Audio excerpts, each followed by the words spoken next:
Hello friends, welcome to best English classes. आज हम पढ़ रहे हैं जॉन मिल्टन की लिखी पोयम ऑन टाइम। ये जो पोयम है ऑन टाइम, ये ह्यूमन एग्जिस्टेंस के बारे में है, यानी हमारे इंसानों के अस्तित्व के बारे में है और किस तरीके से ये एक्सटिंग्विश हो रहा है, ख़त्म हो रहा है, इस बारे में है। इस पोयम में ये कहा जा रहा है कि समय, टाइम ऐसी चीज़ है जो इंसानों को सबसे ज़्यादा ट्रबल कर रही है, उन्हें परेशान कर रही है। वो चाहते हैं कि ये समय तेज़ी से गुजर जाए ताकि इस दुनिया की सारी नेगेटिविटी चली जाए। ऐसा होने पर ही जो इंसानों की दुनिया है, जो ह्यूमन रेस है, वो हैप्पी हो पाएगी। इससे बेकार की जो इच्छाएं हैं वो समाप्त हो जाएंगी और इंसानों की इटर्नल लाइफ हो जाएगी, एक अनंत ज़िंदगी हमें मिलेगी। आइए अब इसका स्टैंजा वाइज एनालिसिस में आपको बताता हूँ। फर्स्ट स्टैंजा है, fly envious time till thou run out thy race, call on the lazy leaden stepping hours, whose speed is but the heavy plummet's pace, and glut thyself with what thy womb devours।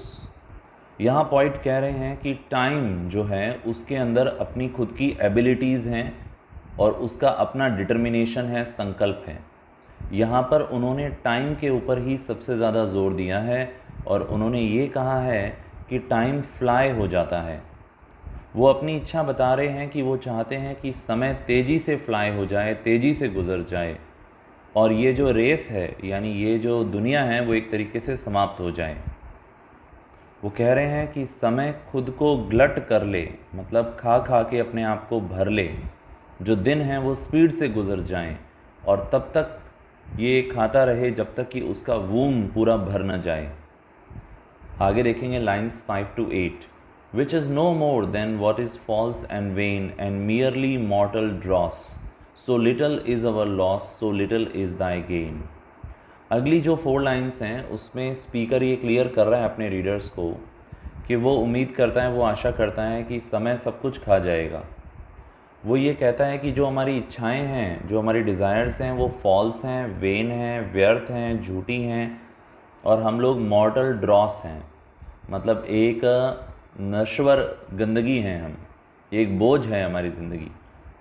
और इंसान जो है, जो human kind है, वो अपनी सारी चीज़ों को खो देगा इस डिवोरिंग की वजह से। डिवोर का मतलब होता है तेज़ी से सब खा जाना, ख़त्म कर देना, क्योंकि ये जो चीज़ें हमारे पास हैं ये रियल वर्थ की नहीं है, ये सब फेक हैं, वर्थलेस हैं। तो वो चाहते हैं टाइम सब कुछ खो दे, टाइम सब कुछ खा जाए। आगे हम देखेंगे लाइन्स 9 to 12।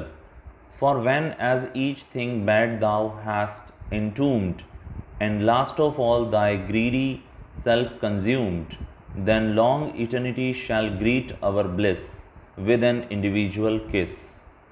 अगली लाइन्स के अंदर वो अपना ग्रेट प्लान बता रहा है स्पीकर। वो कह रहा है कि इसकी हैप्पी एंडिंग होगी। ऐसे मत सोचो कि सब कुछ नष्ट हो जाएगा, बर्बाद हो जाएगा। ये एक हैप्पी एंडिंग होने वाली है। उसके लिए, उसके ह्यूमैनिटी के लिए क्या प्लान है वो हमें यहाँ पता चल रहे हैं। वो कह रहे हैं एक फ्यूचर वर्ल्ड भी होगा जब टाइम सब कुछ ख़त्म कर देगा। एंटूम मतलब मकबरा जैसे बन जाता है। जितनी भी बुरी चीज़ें हैं, बैड थिंग्स हैं इस अर्थ के ऊपर, उन सब के ऊपर मकबरा बना देगा टाइम, मतलब सबको समाप्त कर देगा। और उसके बाद जब वो सब कुछ खा चुका होगा, जब कुछ नहीं बचेगा खाने के लिए, तो वो खुद को भी, अपने ग्रीडी सेल्फ को भी खा जाएगा। और उसके बाद लोगों को लॉन्ग इटर्निटी मिलेगी, एक ऐसी ज़िंदगी जो कभी समाप्त नहीं होगी और उनको ब्लिस मिलेगा, परमानंद उनको मिलेगा। अब लोगों के ऊपर कोई प्रेशर नहीं होगा कि टाइम गुज़र रहा है, टाइम गुज़र रहा है। और लास्ट में जाके उनको एक इंडिविजुअल किस मिलेगा, यानी उनको भगवान का प्यार मिलेगा, आशीर्वाद मिलेगा और उनका स्वागत होगा इटर्निटी के अंदर। अब हम देखेंगे lines 13 to 18। And joy shall overtake us as a flood when everything that is sincerely good and perfectly divine, with truth and peace and love shall ever shine about the supreme throne of him, whose happy making sight alone।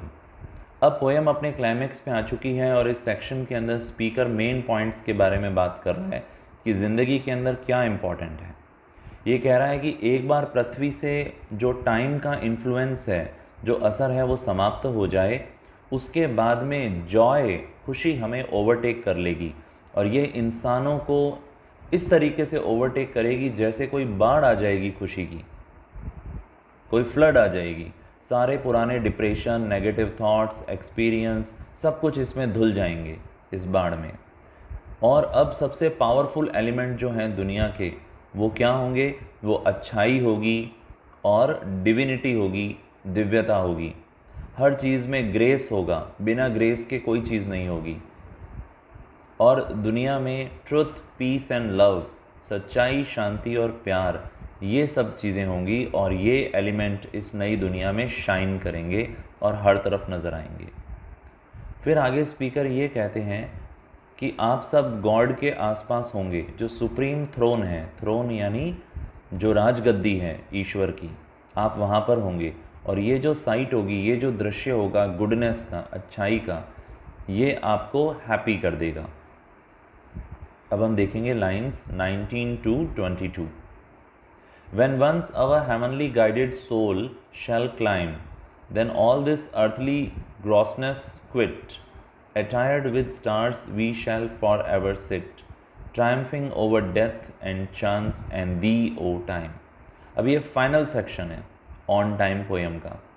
यहाँ पे वो ये कह रहा है कि जो हमारी सोल है, हमारी आत्माएं हैं, जब वो हेवनली गाइडेड होंगी, यानी जब ईश्वर उनको गाइड करेंगे, तो हम इस दुनिया को, इस अर्थ को हम छोड़ देंगे, इसकी गंदगी को हम छोड़ देंगे और हम जाएंगे स्टार्स के ऊपर। और जो इस पोएम का नैरेटर है, जो मिल्टन है, वो ये कह रहे हैं, ये आशा कर रहे हैं वो, कि हर तरफ हैप्पीनेस होगी। इस अनहैप्पीनेस को हम पर्ज कर देंगे, यानी समाप्त कर देंगे, और ऐसा लगेगा जैसे हेवन लाइक दुनिया इस अर्थ पर आ गई है। और फिर वो ये कहते हैं कि हम गॉड से मिलेंगे, और हम गॉड से डेथ के रूप में नहीं मिलेंगे, हम वापस पुनर्जीवन एक हमारा होगा गॉड के पास में, हम वहाँ मिलेंगे। और इस पॉइंट पर हम लोग सब कुछ कॉन्कर कर चुके होंगे। जब हम भगवान के पास होंगे तो हम सब कुछ ट्रायम्फ कर चुके होंगे, हम जीत चुके होंगे, हम डेथ से भी जीत चुके होंगे, हम चांस से, यानी जो फियर है मौके का, उससे भी हम उबर चुके होंगे, उसे जीत चुके होंगे, और टाइम को लेकर भी अब हमें वरी करने की कोई ज़रूरत नहीं होगी। फ्रेंड्स, आई होप ये पोएम आपको समझ में आ गई होगी। चैनल पे नए हो प्लीज़ सब्सक्राइब करो, काम पसंद आया लाइक करो, कमेंट बॉक्स में अपना फीडबैक ज़रूर दो, और मुझे ये भी बताओ कमेंट बॉक्स में कि और ऐसी कौन सी पोएम्स हैं जिसका एनालिसिस आप मुझसे चाहते हैं।